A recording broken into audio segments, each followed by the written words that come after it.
রুষার cousin sister Sayani বলে ওঠে, সূর্য বাদ দে এর কথা। জানি না রুষা কি দেখেছে যার জন্য একে এখনো বাড়ি থেকে ঘাট ধাক্কা দিয়ে বের করে দেয়নি।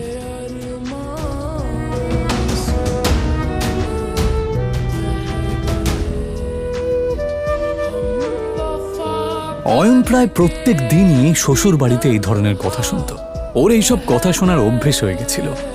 ওরা সবাই এই রকম ব্যবহার করলেও ও এদেরকে ক্ষমা করে দিত, কারণ ও রুষাকে সত্যিই খুব ভালোবাসত। নে খা।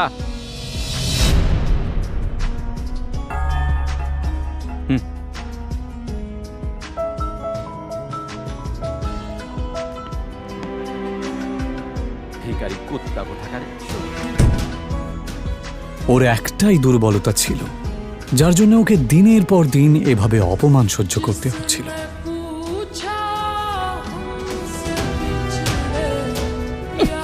আমাকে নিয়ে যত ঠাট্টা করার করে নাও, যেদিন তোমরা আমার সত্যিটা জানতে পারবে সেদিন তোমাদের মাথা খারাপ হয়ে যাবে। অয়ন আসলে কে সেটা কেউই জানতো না। তবে কেন জানি না, অয়ন নিজেও কাউকে কিছু বলতে চাইতো না।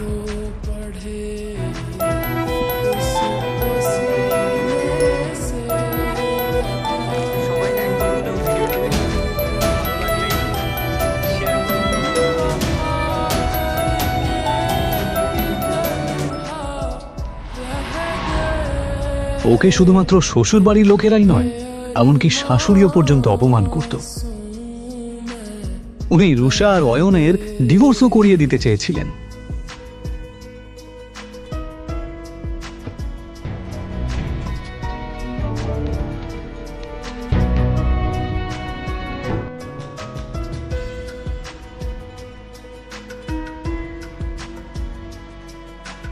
অয়ন, আমি এখন হোটেলে একজনের সাথে দেখা করতে যাচ্ছি। তুমি কিন্তু কাউকে বলবে না যে তুমি আমার স্বামী, বুঝেছো? কিন্তু রুষা, অয়ন, তুমি ভালো করেই জানো যে ভেতরে যারা আছেন তারা কত বড় লোক। ওরা যদি জানতে পারেন যে আমার স্বামী একজন গরিব কাঙ্গাল, তাহলে আমি কাউকে মুখ দেখাতে পারবো না। অয়ন নিজের স্ত্রী রুষার কথা শুনে চুপ করে যায়। এটা প্রথমবার নয় যখন রুষা তার দরিদ্র স্বামীকে অপমান করছে। এর আগেও অয়নকে অনেকবার সে অপমান করেছে। রুষার বাড়ির লোক অয়নের সাথে একটা কুকুরের থেকেও খারাপ আচরণ করত, কিন্তু অয়ন কারোর কথায় মন খারাপ করত না, কারণ সে তার স্ত্রী রুষাকে পাগলের মতো ভালোবাসত। আজ রুষা তার ছোটবেলার বন্ধু রূপালী এবং আরও কিছু বড়লোক বন্ধুদের সাথে হোটেলে দেখা করতে যাওয়ার সময় অয়নকে সচেতন করছিল। অয়ন, শেষবারের মতো বলছি, ভেতরে গিয়ে কোনো সিন ক্রিয়েট করবে না। ঠিক আছে, তুমি যা বলবে। হোটেলের ভেতরে বড়লোক বাবার বখাটে সন্তান প্রেম সেন, রাজ বোস এবং পারাস আগরওয়াল বসেছিল। আসলে তারা রূপালীর বন্ধু হলেও রুষাকে দেখার পর এবং তার রূপ দেখার পর অবাক হয়ে যায়। এটা কে রূপালী? এত সুন্দর দেখতে।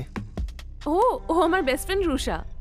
অয়নের জামা কাপড় দেখে নাক মুখ মেকিয়ে পারাস জিজ্ঞেস করে, আরে এই সুন্দরীর সাথে বাঁদরটা কে রে? আর ঠিক তখনই অয়ন বলে ওঠে, নমস্কার, আমার নাম অয়ন। সবাই একবার হলেও ভিডিওটা দেখুন। আরে হ্যাঁ, মনে পড়েছে, রুষা সিংহ। তার মানে আপনি অয়ন, যার সাথে রুষার বাবা সিদ্ধার্থ সিংহ ওনার মেয়ের